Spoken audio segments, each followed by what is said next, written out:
কটা বাজে এখন? হ্যাঁ, 10টা 11। কোনো মানে আছে? এদের পাল্লায় পরে আমার ছেলেটাকে ঘুম পাড়িয়ে আমাকে আসতে হচ্ছে। তাই তো। চীনা সংস্কৃতিতে লাফিং বুদ্ধাকে সুখ, সমৃদ্ধি আর সৌভাগ্যের প্রতীক হিসেবে ধরা হয়। আর এই লাল রঙের ফু চিহ্নের অর্থ হচ্ছে আশীর্বাদ, সৌভাগ্য আর সমৃদ্ধি।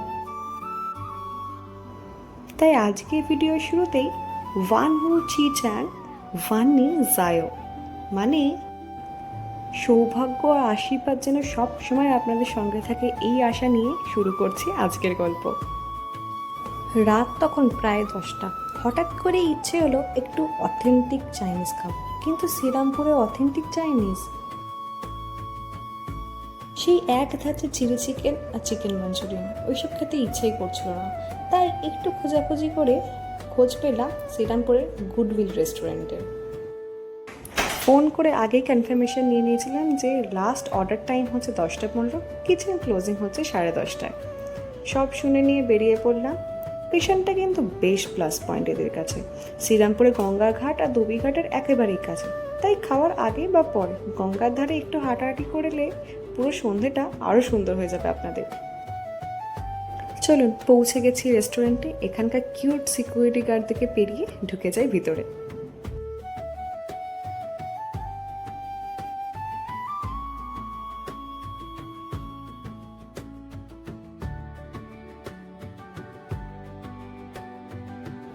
গুডউইল তুলনামূলকভাবে নতুন হলেও খুব অল্প সময়ই খাবারের স্বাদ আর এদের সার্ভিসের জন্য বেশ পপুলার হয়ে গেছে। রেস্টুরেন্টে ঢুকেই যেটা প্রথম ভালো লাগলো সেটা হলো এখানকার পরিবেশ।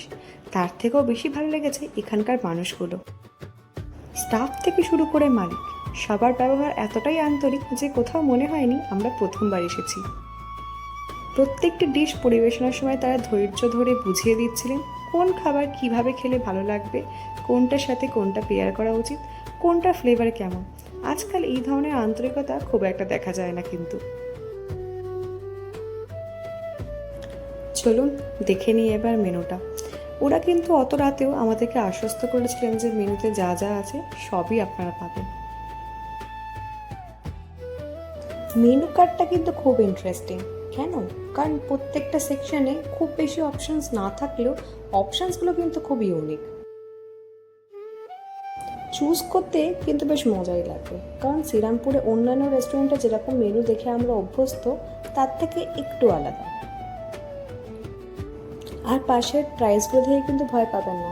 আপনারা তো জানেনই জেনারেলি চাইনিজ রেস্টুরেন্টগুলোতে কোয়ান্টিটি যেরকম থাকে, দুটো নিলে আরামসে 4জন কি 5জনও খেয়ে নিতে পারে। এখানেও এক্স্যাক্টলি তাই। আমরা দুটো মেইন কোর্স যখন অর্ডার করেছিলাম, আমরা 3জন তো শেষ করতেই পারিনি, সেটাকে আবার প্যাক করে বাড়িতে নিয়ে যেতে হয়েছিল আমাদেরকে। চলুন, গল্প করতে করতে চলে এসছে আমাদের প্রথম আইটেম, চিকেন সুইমাই। সুইমাই বলতে বোঝায় খোলা মুখের ছোট ডাম্পলিং, যার পাতলা র্যাপারের ভিতরে চিকেনের কিমা, আদা, রসুন, স্প্রিং অনিয়ন, সোয়া সস এবং বিভিন্ন মশলার মিশ্রণ থাকে। এটাকে ডিপ ফ্রাই না করে বেসিক্যালি স্টিমই করা হয়। এটা আসলে একটা চাইনিজ ডিমসাম। এই ডিমসামের উৎপত্তি কিন্তু চীনের ক্যান্টনিজ অঞ্চলে।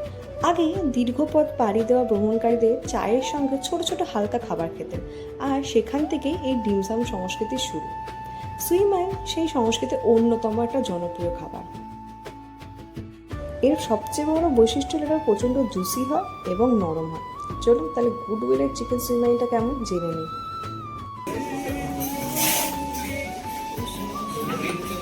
প্রথমে এটা এমনি খাই, তারপর সস দিয়ে।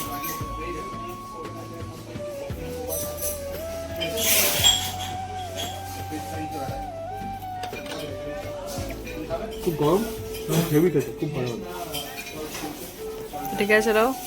বেসিক্যালি শ্রীরামপুরে চাউমিন সাংঘাই বাদ দিয়ে একমাত্র এখানেই অথেন্টিক সইমাইটা পাওয়া যায়। চলো আমরাও খাই। ঠিক যেরকম আমরা অন্যান্য বড় রেস্টুরেন্ট থেকে এক্সপেক্ট করি চিকেন সুইমাইটা এক্স্যাক্টলি ওই রকমই। সত্যি বলতে এতটা এক্সপেকটেশন তো আমি রাখিও নি, কিন্তু গুডউইলে গেলে কিন্তু চিকেন সুইমাইটা মাস্ট ট্রাই।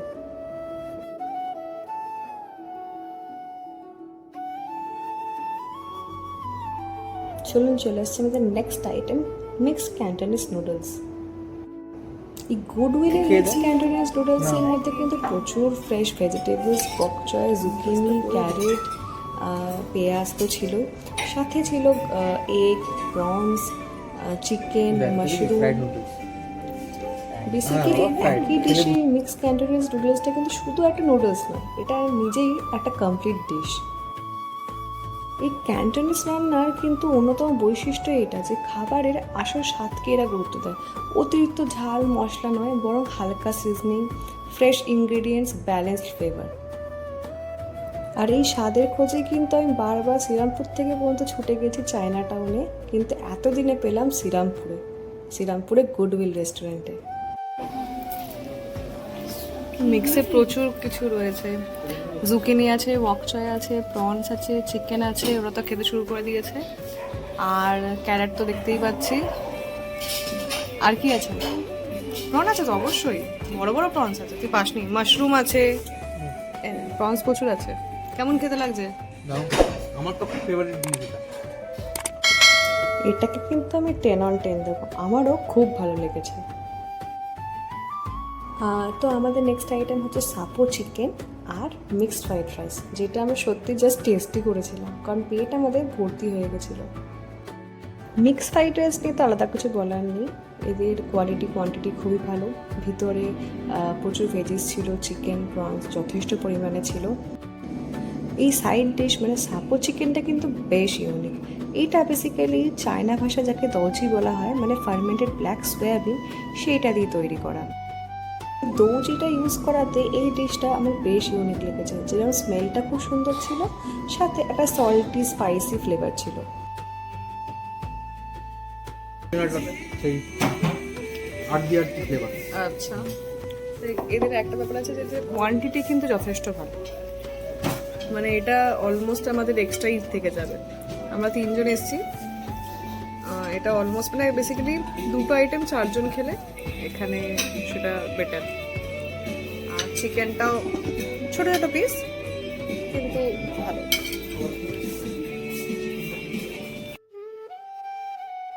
চলো খাওয়া দাওয়া শেষ, এবার বাড়ির দিকে এগোনো যাক। এই কিন্তু তোমরা কোথায় যাচ্ছ?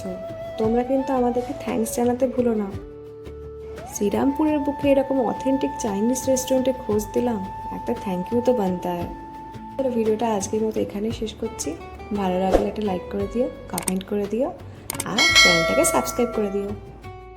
দেখা হবে পরের ভিডিওতে। টাটা।